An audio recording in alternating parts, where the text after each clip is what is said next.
And so we drilled a hole here on the rear for this tube for waste ink bottle in this case. And when you're doing this, it's best to select the drill bit about this diameter or a bit wider, and let's push it through. And there's one more thing that you have to do to make it 100%. Let me just try to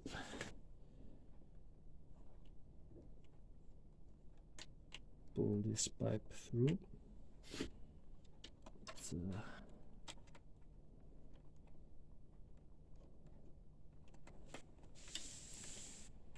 I'm working blind over here,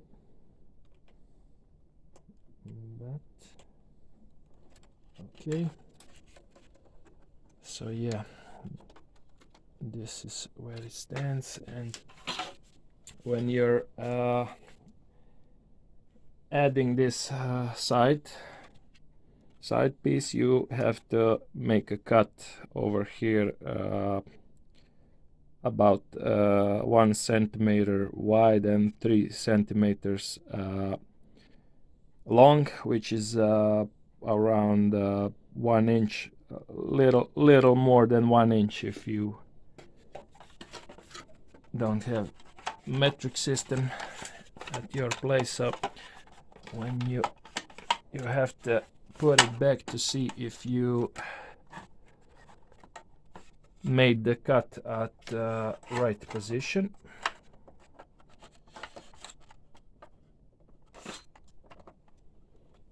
So it's like this. It's maybe a little to the right, but it's okay if it doesn't fit properly. If it doesn't cover the pipe, you should widen up the cut a bit more. So that's what you have to do, and you connect the pipe and the bottle later on when you assemble everything back. So now next thing to do is to reassemble everything. We got that prepared, so let's start with this front piece again. Goes like this, and it goes under this plastic part over here. All right, so left and right we have the screws for plastic with this wider threads. Okay, I hate when this happens.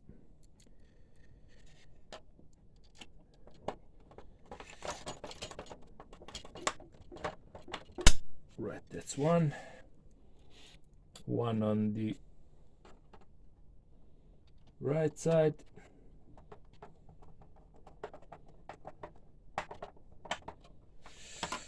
And we got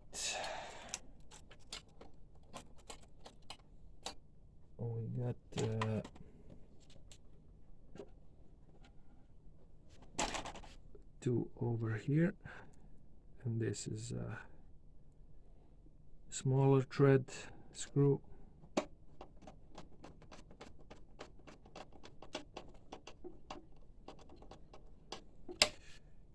And that's one,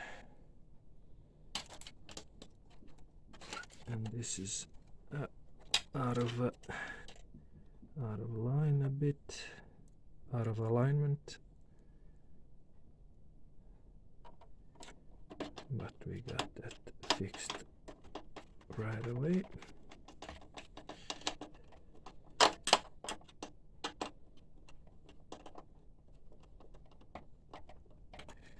Okay, so what's next? Next we can put back the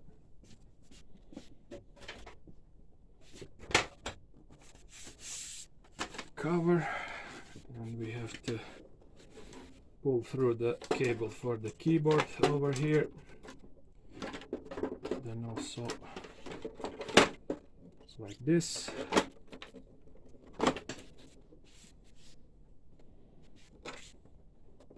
Check to see if everything fits properly.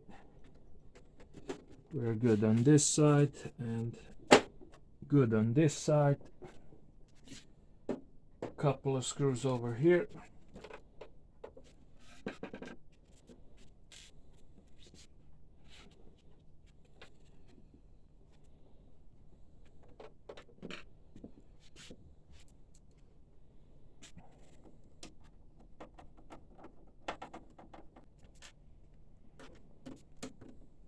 One is here in the middle. And we can put back the keyboard and plug in the flat cable, so you have to be careful to turn it as it should be. The contacts are on the upper side, so it should be connected like this.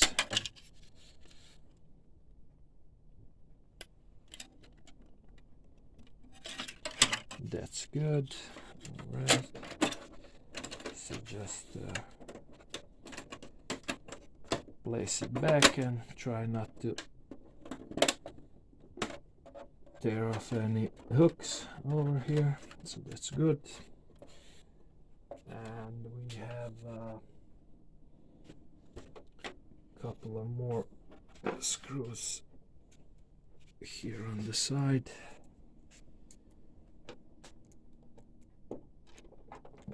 One over here, one on the same is on the right.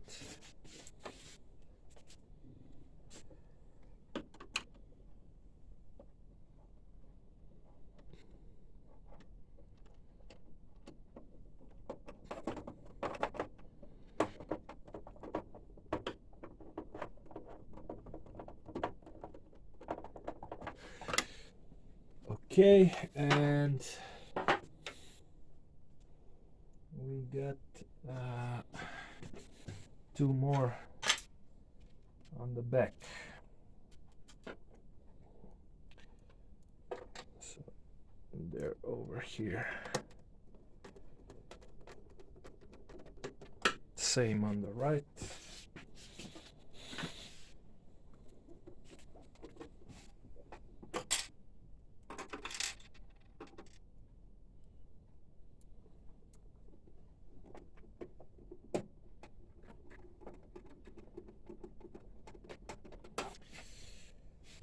Okay, so now the easier cover to put back is this on the left side. If you look at the printer from the front, and just push it down a bit so it fits right away. Now a bit more work is on the right. First you put back these pipes inside, and so now you have to check if the cut is on the pipe. All right, so that fit it perfectly. Maybe some of these hooks are a bit more off, but it's not a problem because the 4 screws are holding it in place. So we have 2 screws on the upper side and 2 screws closer to the bottom.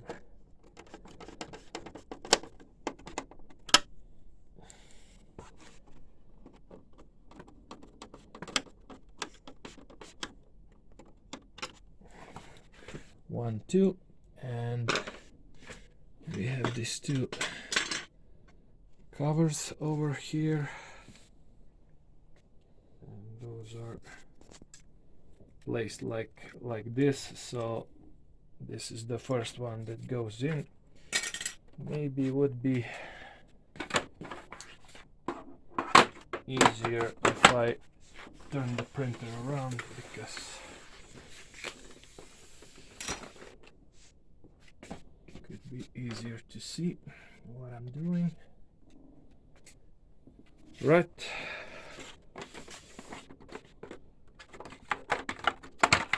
Let's see. So first we have to put this one.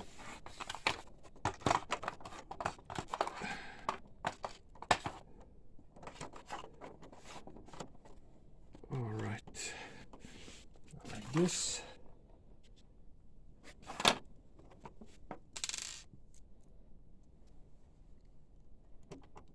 And we put this one on the left first. All right. And this smaller cover goes over here, like this. Okay.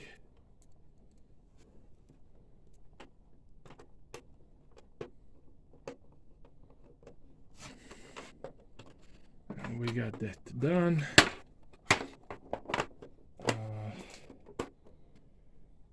That goes there.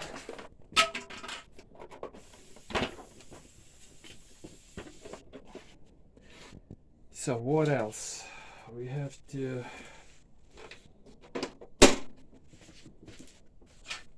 mount the rear piece and also these two pieces that go to the front. Let me just see what's what. This is the, oh yeah, you have it marked L, R, R. That means that left and right. So if this is a left side goes like this. Okay, so you got these two hooks you have to put in the slot, or the right side.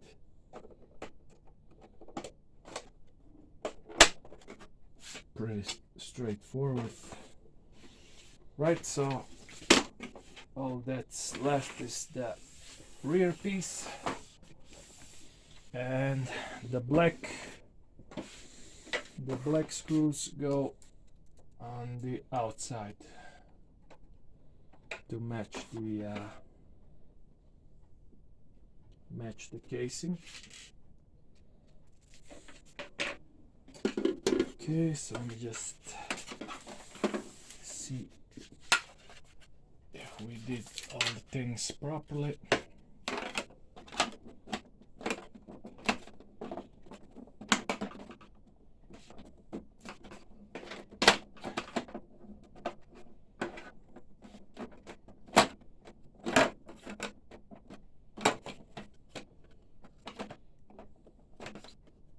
This is a bit of a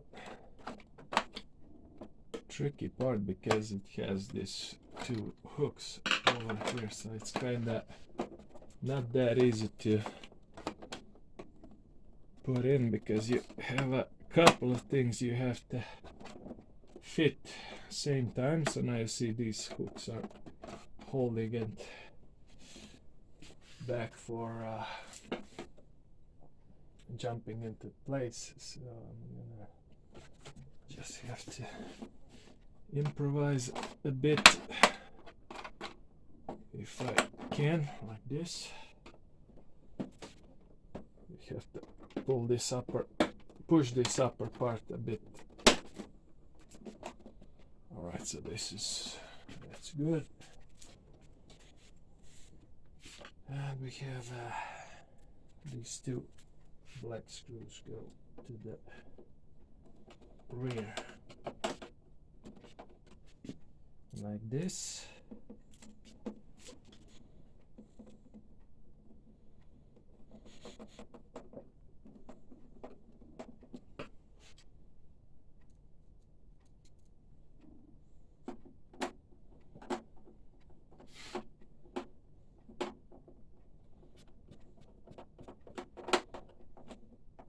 and one in the middle. Right. So we got that reassembled,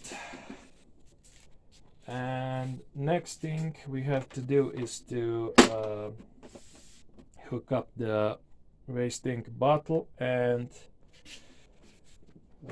pour in the DTF ink, and then after that we have to do the automatic filling, which happens first time you connect the Epson to the power. So that's the next thing we're gonna have to do.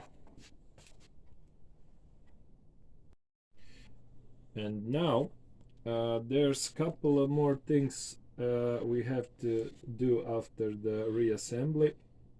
We're gonna hook up the waste ink bottle in this case, which if you do solution like this, you have to besides the entering hole for the pipe, which will be hooked to the exit pipe of the pump, you have to add another hole so when the pump is pushing the ink to the bottle, so the air can come out somewhere, and you have to add one more hole somewhere on the plug here or somewhere on the bottle. It doesn't really matter.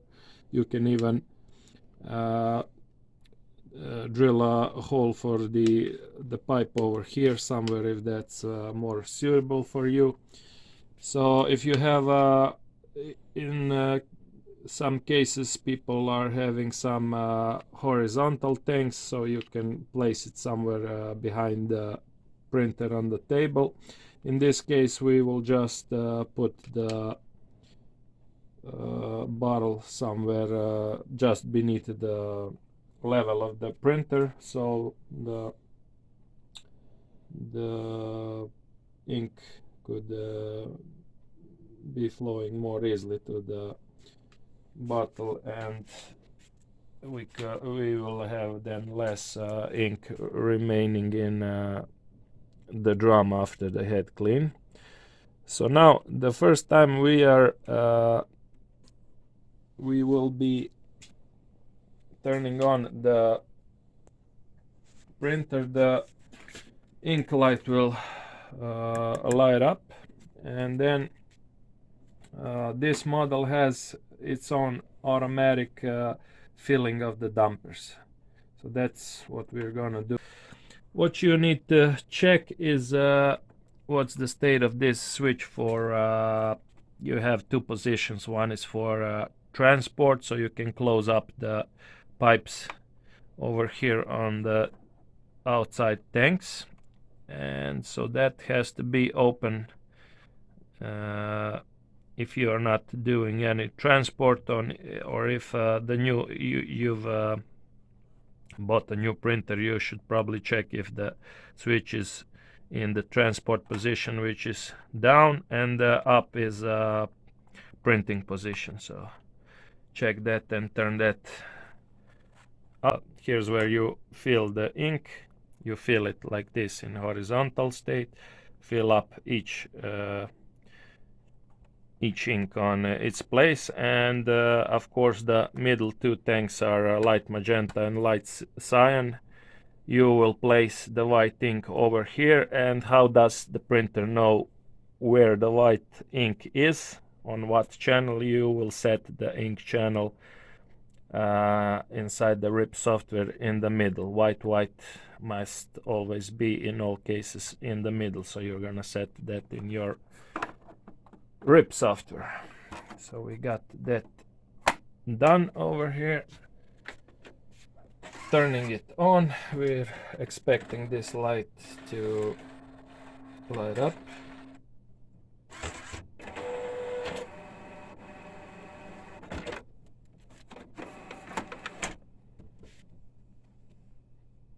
Okay, so now when I press it and hold it, the printer will automatically start the first filling of the dampers or the system.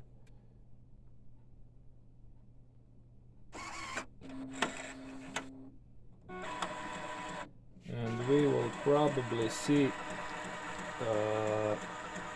ink flowing over here. That's why we used this pipe, which is transparent, so we can have a good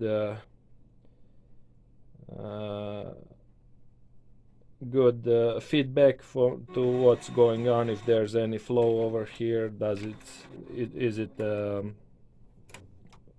clogged when it becomes clogged, and so on. So it's good to have this pipe transparent.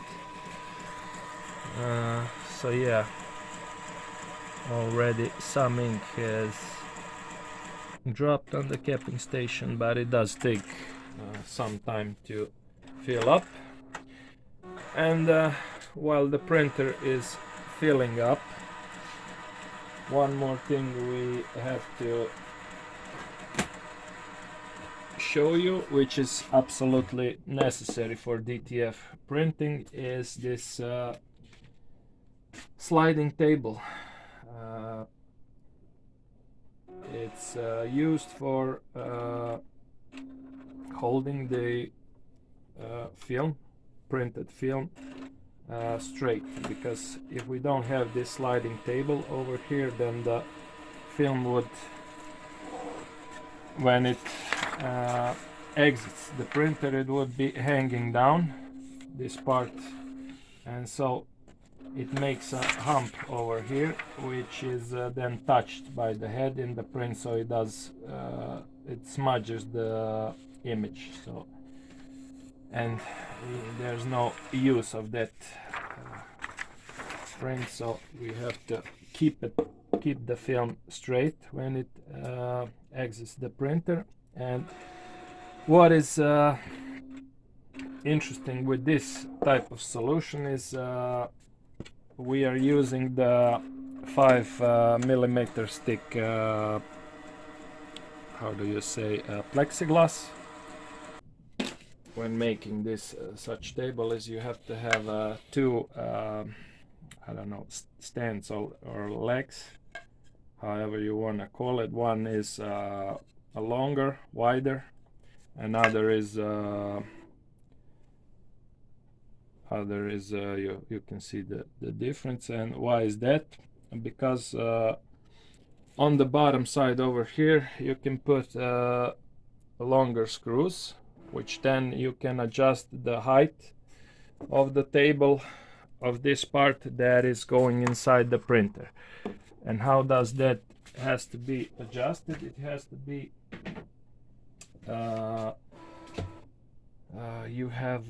has to be adjusted like you have rubber wheels on the shaft that is pushing the paper out. I don't know if it's gonna, oh yeah, it's visible over here. So the top of the plexiglass has to be aligned with the top of one of these rubber wheels or rings, or however you want to call it. So that would be the best performance. So when you put the when you put the table in front of the printer, you push it all the way to the back and just pull it out a little bit, just to make some space between the wheel and the plexiglass, so you don't so the wheel doesn't scratches the plexiglass over here, and that's gonna be good. So in this case we have to lower the end a bit,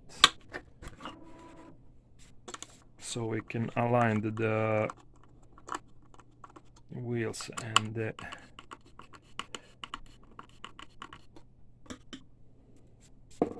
part that goes inside, so you can check if it's standing straight over here like this. So yeah, I think that we've already done a good job, maybe a bit more, just to be slightly below the level of the wheel.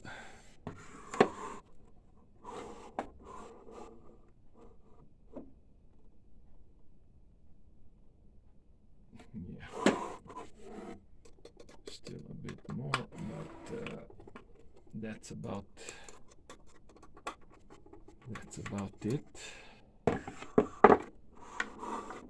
Doesn't have to be perfect. Yeah, I think we're good. Maybe even a bit too much, a little less.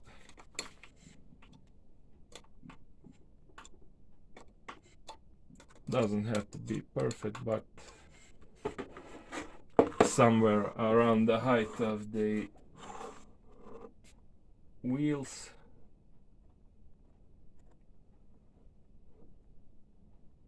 Yeah, I think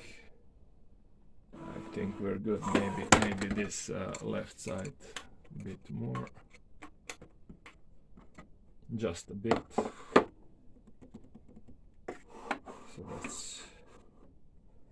So you push it to the end and just pull it a bit out so you can make some space between the wheels. As you can see, it does take quite some time to fill all this. Let's say we've encountered a bit of a problem over here. Sometimes it can happen then when you're done, the printer is done with initialized filling, that you don't really have the either enough amount of ink in the dampers, because you see that the pipes are still pretty much clean over here, so something went wrong with the initial filling. So we're gonna have to manually check if the ink has reached the dampers over here. If it's not, we're gonna manually suck it in the damper and fill it over here, and then do a couple more head cleans. And also this is what you'll be having to do from time to time when you don't have some color printed on the paper here. If you're missing a color, you will have to check if there's too much air inside the dampers and pull that out. So this is also, maybe it's a good thing that it happened, so you can see what you have to do when that happens. So we're gonna have to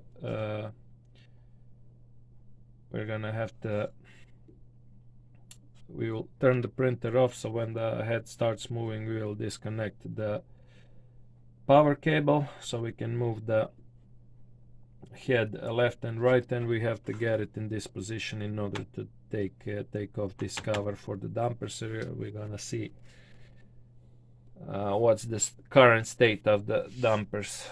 So did the ink reach the damper or not? Could be number of reasons why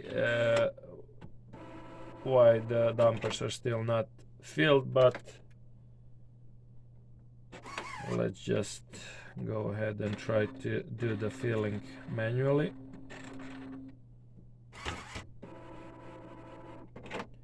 Sometimes it happens. So now you see when the head goes out of the start position, we pull out the plug, and now we can move it freely with hand. So we can place it in this position where we can let me just take another screwdriver where we can remove this cover over here.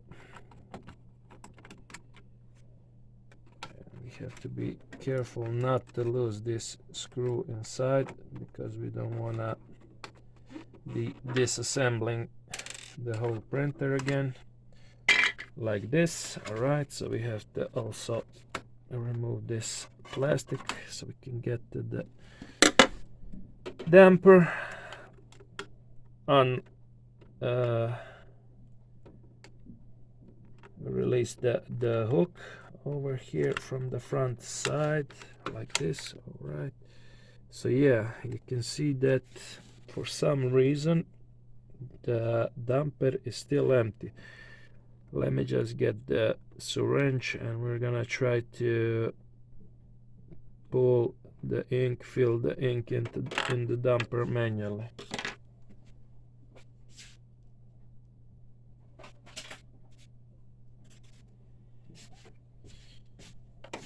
also we can see right away it's gonna, when we are doing this, we have to be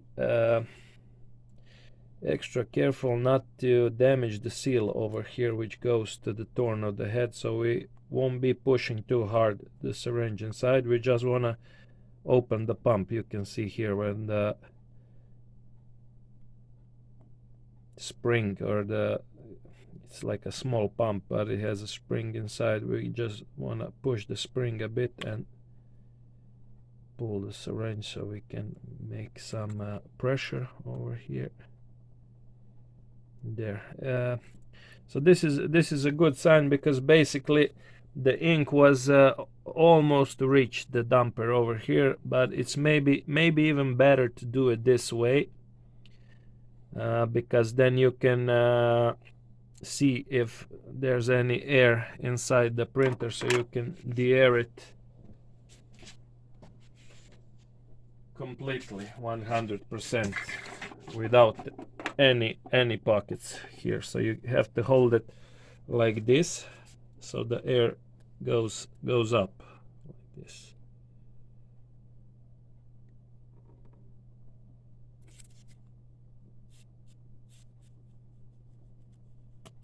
All right, so now this is 99% filled, and that's good. That's what we want.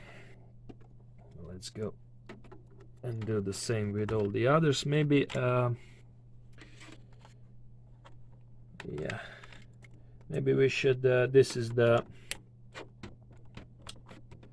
go with the lighter colors if we are using the same syringe for all the dampers, so we don't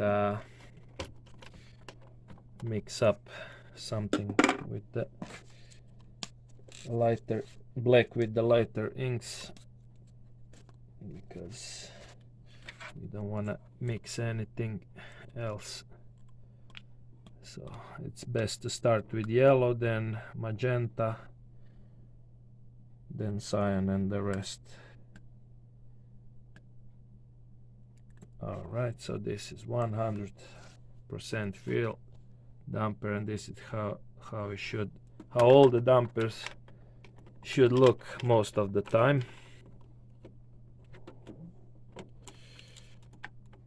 Okay.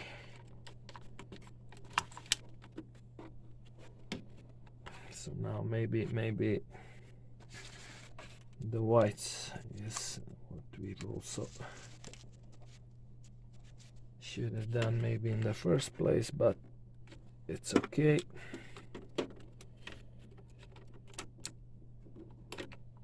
It's gonna be good.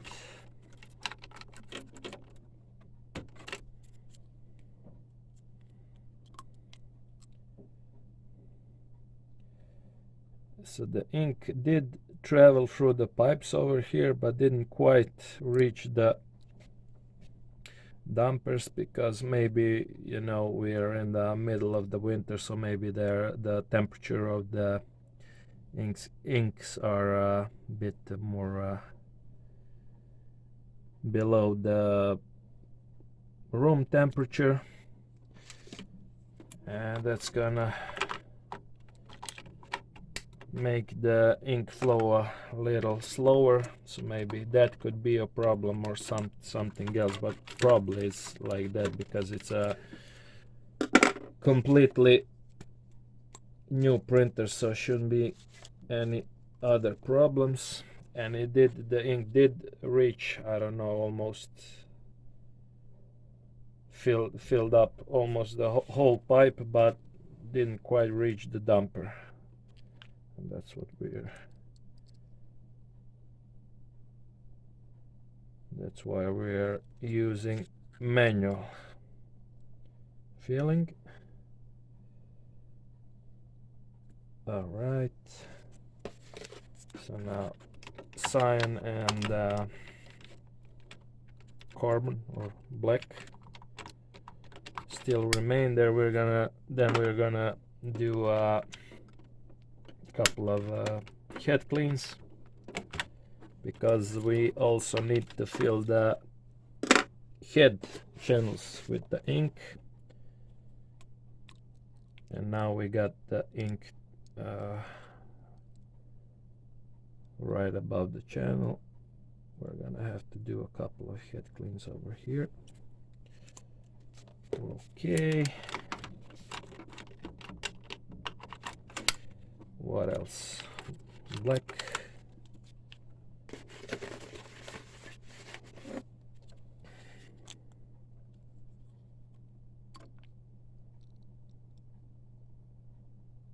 So yeah, the ink is close but didn't enter the damper.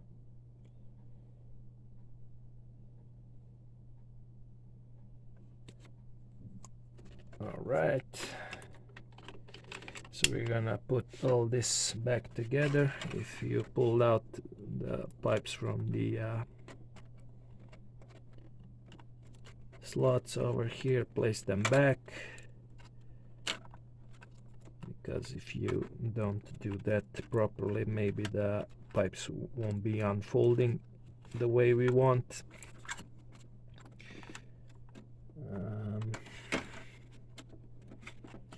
We need to hook this plastic back up also.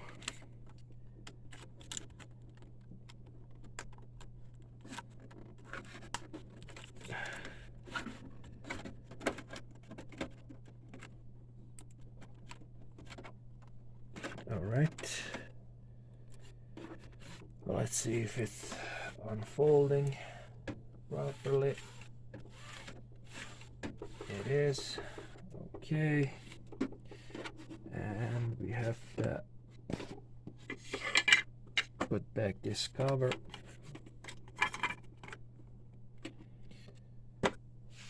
One screw over here on the right.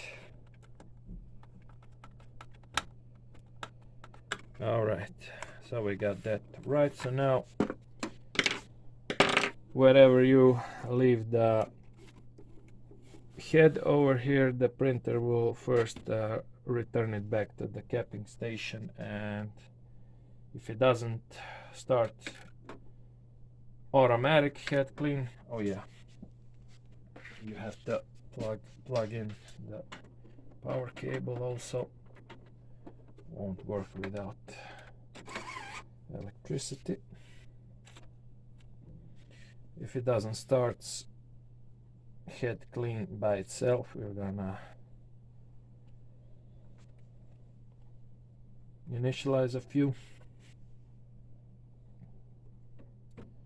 So let's see what's gonna happen. And now that we've deaerated the dampers, we should be here. We should be seeing some ink going over here to the waste ink bottle. Okay, so we're gonna have to turn the head clean manually.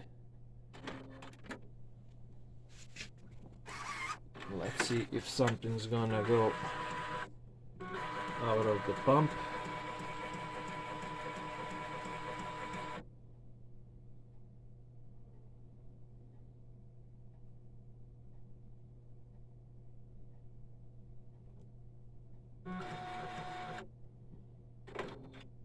And I can already hear the different sound with the pump. So there are two sounds that pump can make with when it's pumping dry and when it's pumping ink. So sounds more softer, like some ink has went to the pump, but let's just wait and see.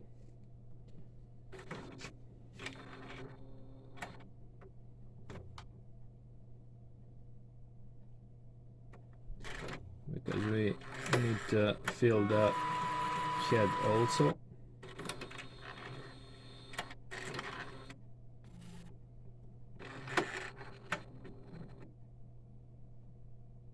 Maybe one more will be needed.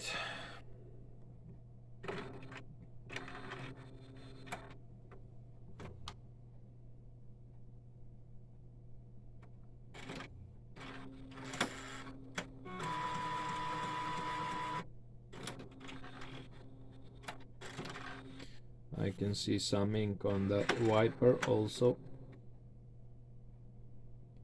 So something is flowing through the head. Let's just wait and see when the ink appears on the exit over here.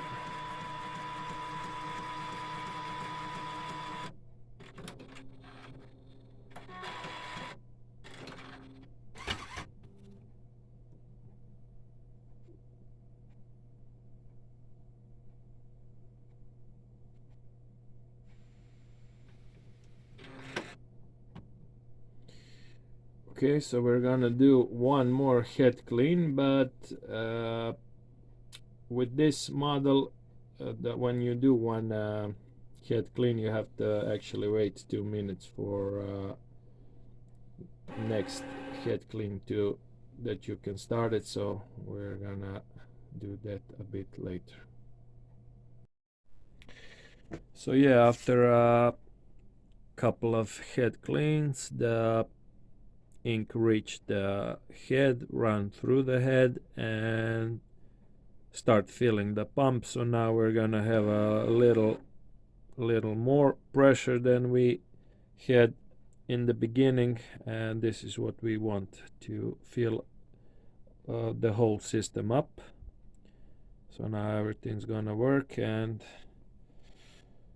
as you can see, it's sometimes it's not that easy.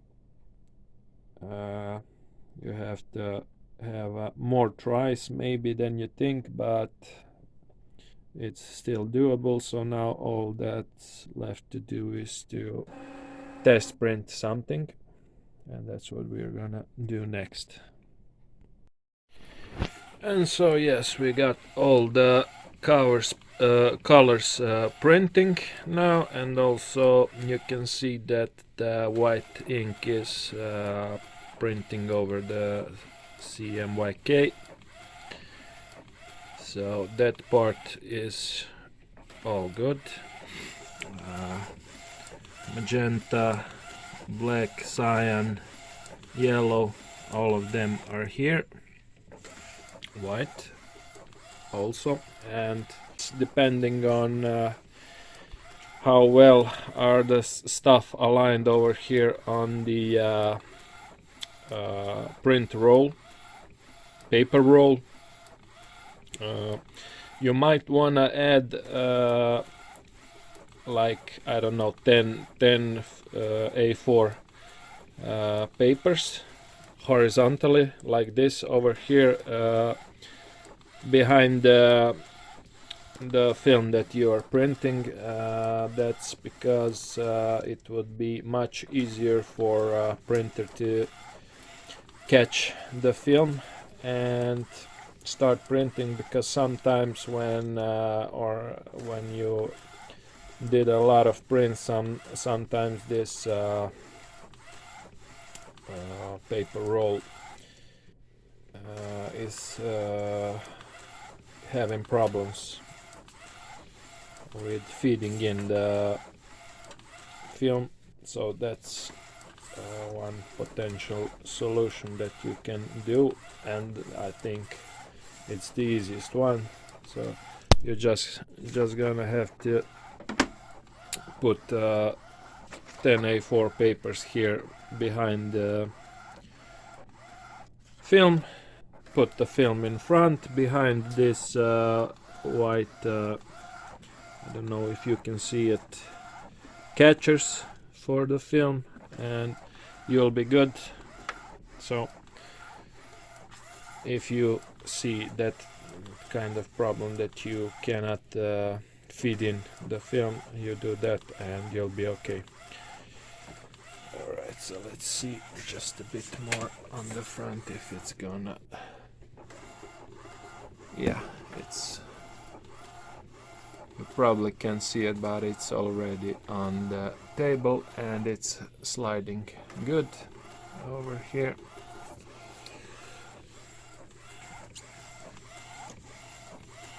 So yeah, this is all for this conversion for a change.